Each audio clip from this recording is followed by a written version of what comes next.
Nakiisa sa malawakang rally kontra korupsyon ng ilang artista at kilalang personalidad. Narito ang frontline report ni Von Belenario. Tama na! Sobra na! Ikulong na! Lahat ng kasangkot dapat managot. Maagang nakiisa sa trillion-peso march ang aktor at vibe jock Elijah Canlas sa EDSA People Power Monument sa Quezon City. Kasama ng aktor ang ilang miyembro ng Akbayan Party List. Para to sa susunod na henerasyon at para sa henerasyon natin ngayon. Sa Luneta naman sa Maynila, idinaos ang malawakang kilos protesta na Baha sa Luneta, aksyon laban sa korupsyon. All black na dumalurian si Batang Quiapo star Andrea Brillantes.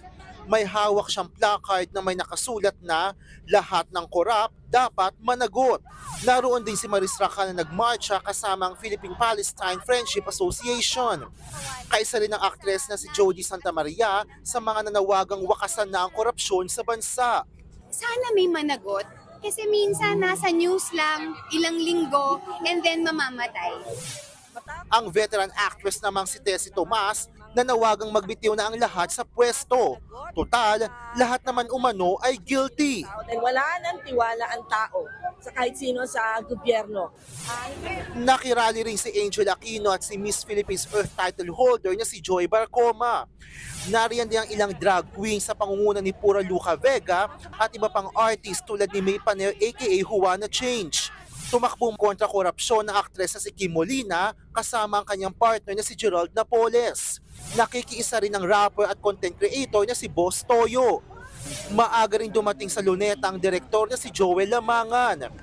Present din sa trillion-peso march sina Vice Ganda, Ayon Perez, Donnie Pangilinan, Ann Curtis, Darren Espanto at Jasmine Curry Smith. Dumalo rin at nagwagayway ng watawat si Miss Universe 2018 Catriona Gray. Nagbabalita mula sa Frontline, Von Belenario, News 5. Mga kapatid, Nikki de Guzman po. Para sa mga impormasyong dapat ninyong malaman, mag-follow at mag-subscribe na sa social media pages ng News 5.